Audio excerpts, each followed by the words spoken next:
How does knowing about an LLC before I've even started my business put me at an advantage? Knowing about an LLC ahead of time puts you at an advantage because you can plan your business with that legal protection in mind from the start. This means you can set up your operations, finances, and contracts with limited liability in place, reducing the risk to your personal assets. It also helps you establish credibility with customers, partners, and investors, since having an LLC signals that you're serious about your business. Plus, you can take advantage of the tax flexibility and legal protections from day one, setting a strong foundation for growth. Have people learned about an LLC the wrong way or the hard way after their business has taken impact? Yes, definitely. Many entrepreneurs have learned about the importance of an LLC only after facing a lawsuit or significant debt, which put their personal assets at risk. It's a tough lesson because they might end up losing personal property or savings due to business liabilities. Understanding the benefits of an LLC early on helps avoid these pitfalls and ensures you're better protected from the start.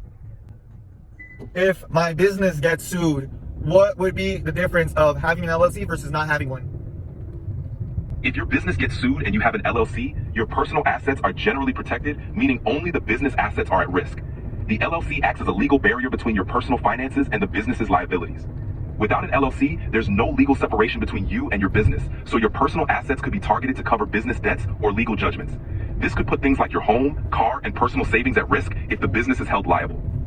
Guys, that is the last thing we want. If we're going to start a business, it's because we want financial freedom. Last thing you want is starting a business and having it backfire. Next thing you know, now you're homeless and you lose your car. What? That's why we got to be careful. That's why we have to be wise. That's why we have to be informed. Ignorance is expensive, guys. The ignorance fee is so expensive, so pricey. Let me move because I don't want to hear this trash music, hip hop from the car next door, or the car next to me. So yeah, anyway, ignorance is so expensive, man. Like, some people have paid not knowing about an LLC with their house and their cars. You guys just heard it with ChatGPT. You get sued, and next thing you know, they're coming after you and not your business entity. You guys see how crazy that is? I don't know if everybody's understanding me, because sometimes these words are new for some people. But yeah, guys, and I know some of you guys might be, well, aren't you a follower of Christ? Don't you have faith that God will protect you no matter what? Someone told me at my Bible study group that you can't lean on the shovel and pray for the hole to be dug, and God will just dig up the hole. Like, God will not do my part. That's one thing. God will not do what I'm supposed to do. And a lot of people will argue that, well, Christian, what if we didn't even know about an LLC? Guys, that's it's scary. It's scary how not knowing about certain things can affect us without even knowing. Like, what's the saying? Like, oh man, like,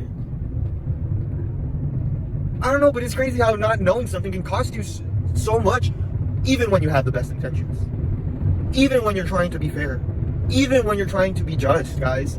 It's just the world we live in, and it says it in the Bible. Like, we are not supposed to be jealous of the people that are rich, that do not follow God. Yes, it might seem like they never have any problems. Yes, it might seem like they're extremely healthy, but we don't see is that in the background, it's gonna flip in an instant. Like, whatever wrong riches people obtain, it doesn't last. It doesn't last. Like, Myron Golden said it best. Evil people become poor. That doesn't mean that every person that is poor is evil. What does that mean? Let's say you were a trust fund baby. You got millions, but you're evil. You're just worried about hookers. You're just worried about drugs. You're just worried about fast cars and how the world sees you. You're going to become poor. Sooner or later, all that money is going to be wasted in worldly stuff, useless stuff. But let's say you start a business trying to please God, serving people, a fair trade, a just trade, honesty, integrity. God will reward you. What do you think is going to last more? A business where their morals, or let's say their principles, is screw every client over as long as I get money? Or a business where their principles and their morals is fair trade, a service, fair trade, and a fair service in exchange. You give me this much money and I give you this service. It's a fair trade. Which one do you think will last more? Obviously, the just one. And why?